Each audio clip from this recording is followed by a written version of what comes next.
So this is Carlisle from carlislespicks.com, and I want to talk about something that's going on YouTube that's a little bit insane, and yet another example of how kind of, as wonderful as YouTube can be or is on some fronts, it's equally as bad and evil on other fronts. It's kind of it's just really a bad situation. YouTube is really, really out of control, absolutely out of control, and I really feel that us content creators have really been put under the bus, and a lot of people just don't seem to get it, because you have these larger channels, many of which actually cheated their way into getting to where they are, because in the beginning it was a wild, wild west. People were buying views and all kinds of crazy stuff. And once you've gotten your channel to a certain size based on subscribers and views and all this kind of stuff, even after that they crack down on that stuff, it's already too late. They already have this momentum going, because basically, if you have a bunch of subscribers, you're basically getting free advertising. Let's say you back in the day, you cheated your way to 200,000 subscribers, 300,000 subscribers, right? And now they started cracking down, so you can't buy views anymore. But every time you upload a video, basically 300,000 people are getting notified about your video. Now, it's not exactly that. That's not really how it works. It may be 300,000 people if YouTube worked properly, but let's just say bottom line, a lot of people are getting notified about your video, and that's essentially advertisement, right? That's what people pay. People pay money so that they can get impressions, or people can be made aware of their product or service, whatever it is, and in hopes of actually making some kind of transaction or purchase or something like that. So essentially, your subscriber base is essentially your advertising base, and what you're advertising is your videos, right? So again, if you cheated your way to a certain amount of subscribers, then you get the free advertising. So what I'm talking about now is something that has been allowing some scamsters, some fraudulent people to take advantage of the fact that pretty much YouTube is sitting there raking in all this money from ad revenue, and meanwhile they don't really seem to care much for the creators. Now, I know they started opening up the YouTube Spaces and all this kind of stuff, and these different programs and stuff, and on the surface it may seem like, hey man, they're so nice, they're trying to help us out, they're really looking out for us. Or a more pessimistic view might be, again, YouTube is making a ton of money from all this advertising, right? And the better your channels are, the more money that they can make. So it's not necessarily that they're looking out for you guys, more so trying to make more money for themselves, which is not inherently a bad thing. I mean, that's the point of a business, right? To make money, to make profits.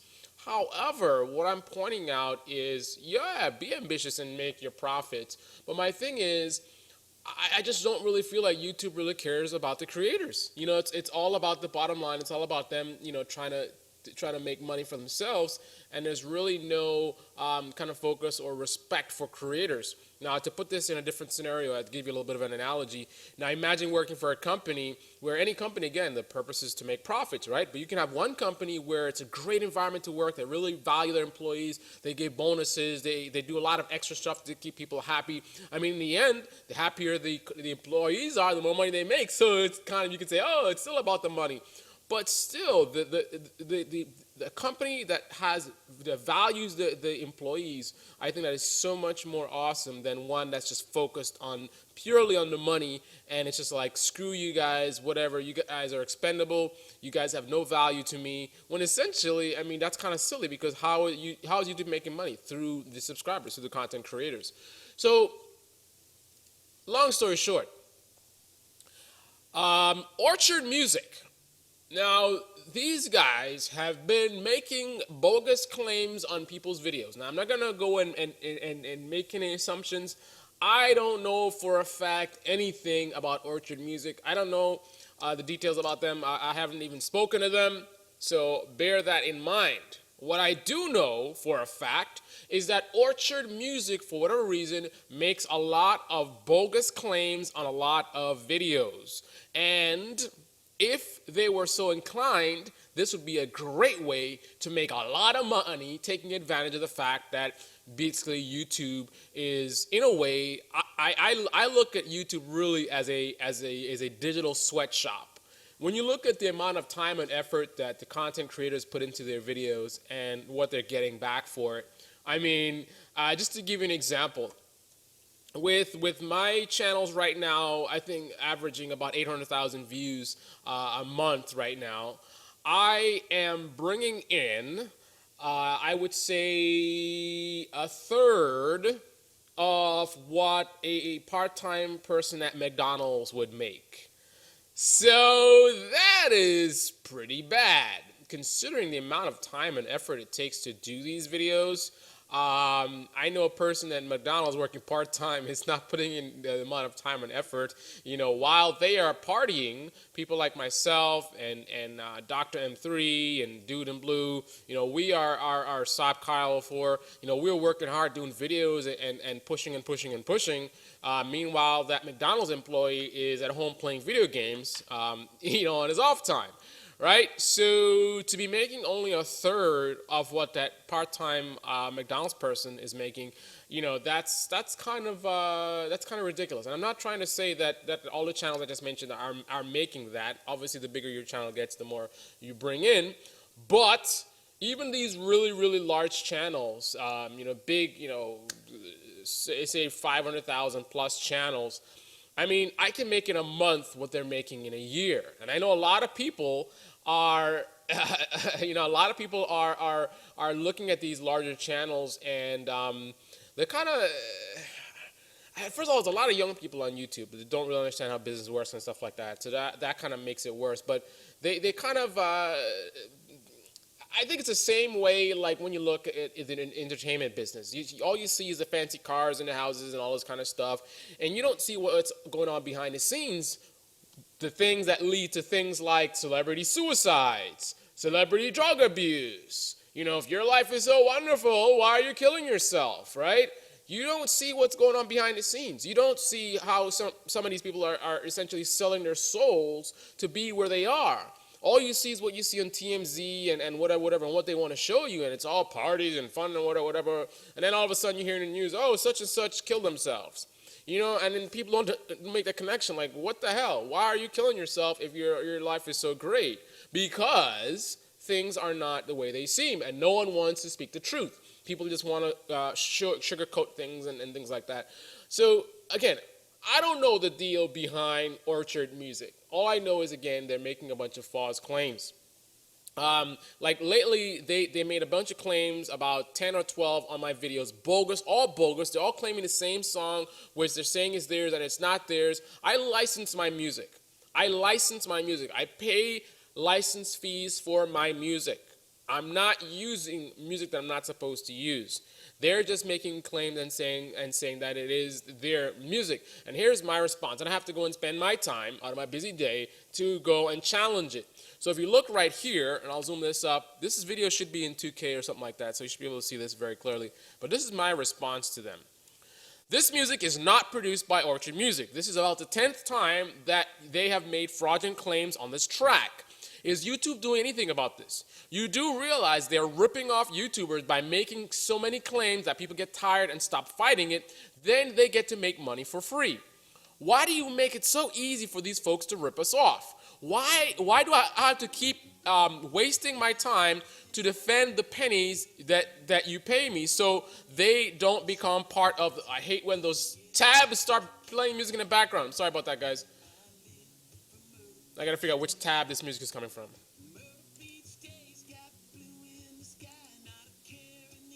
Stupid ads, man, ads! Some ads started playing randomly in the background. Sorry about that. Where did I leave off? Why do I keep having to waste my time to defend the pennies you pay me so they don't become part of the thousands that Orchard is probably stealing from YouTubers as a whole, intentionally or otherwise? Why are they not getting strikes and about to be shut down? What if they made claims on all 1,500 of my videos? Would you make me challenge all of them? It's just, I don't get it. How can they keep making the same bogus claims on the same bogus track and there's no response from YouTube, no nothing? You know what happens? Let me tell you what happens. I go and I challenge the claim. They don't respond because, of course, it's bogus. Then I get an email back in 30 days saying, oh, okay, the claim has been released because they didn't respond. But then how much time are you going to keep doing this before you just get sick of it? Especially considering, for example, this video has made less than $1. So is it really worth my time? The time that it takes me to go and respond to this and write, is it worth the $1? So to me, it's not really worth it to challenge a lot of these, whatever these claims. But it's certainly worth theirs. See, let me get you guys on the map. If these guys only get $1 per video, but they make a ton of claims, let's say they claim 10,000 videos, each video only making $1. Do you realize they get to make $10,000 for doing nothing? Do you get that? $10,000 they get to just take, get out of thin air for doing nothing more than taking advantage of the fact that YouTube doesn't seem to care about the content creators. We put so much time and effort into our channels and producing content for pennies that we get. And then you allow these individuals to come and rip us off. You know what I mean? And again, thousands can be made by this strategy. And I know of other people, I actually have heard that someone has actually made potentially millions doing something just like this. Because I gave you a worst case scenario, $1 per video. What if you start making claims on videos that are making $5, $10, even $20? $20 is not a lot for a content creator to make on a video. Now, again, you don't make much money on YouTube. So if someone makes $20 on a YouTube video, that to them probably seems like a lot. But the bottom line is that's not like, whoa, you made $20. So there could be tons and tons of videos that make $20. So now, make a claim on 10,000 videos that each make $20 each. How much money are you making? You guys do the math.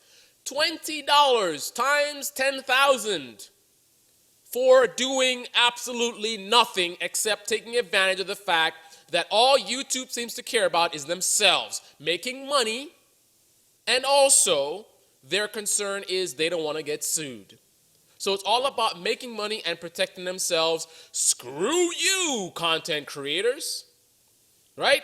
So it's really, to me, I really feel passionate about my assessment. I feel like YouTube is in some ways, it's like a digital sweatshop. I hate to say it, but I really feel like it's a digital sweatshop. You know, all these people, it's like this farm of kids. A lot of kids are on YouTube.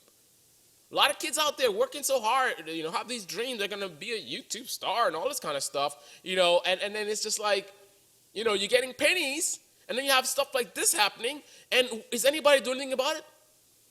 Now, I'm not saying that this is intentionally done or making YouTube is so evil or whatever.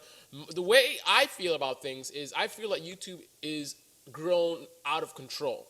And what I mean by that is it's too large to be controlled. They don't, for all the money they're making, can they really afford to hire the thousands and thousands of people that really would be required to maintain YouTube? You guys have no idea how many channels there are on YouTube, how many thousands and thousands of videos are getting uploaded every single day. Every single day, all this content. How do you manage that? How many people do you need to manage that? I am one of thousands, maybe hundreds of thousands of YouTubers that are maybe getting bogus claims.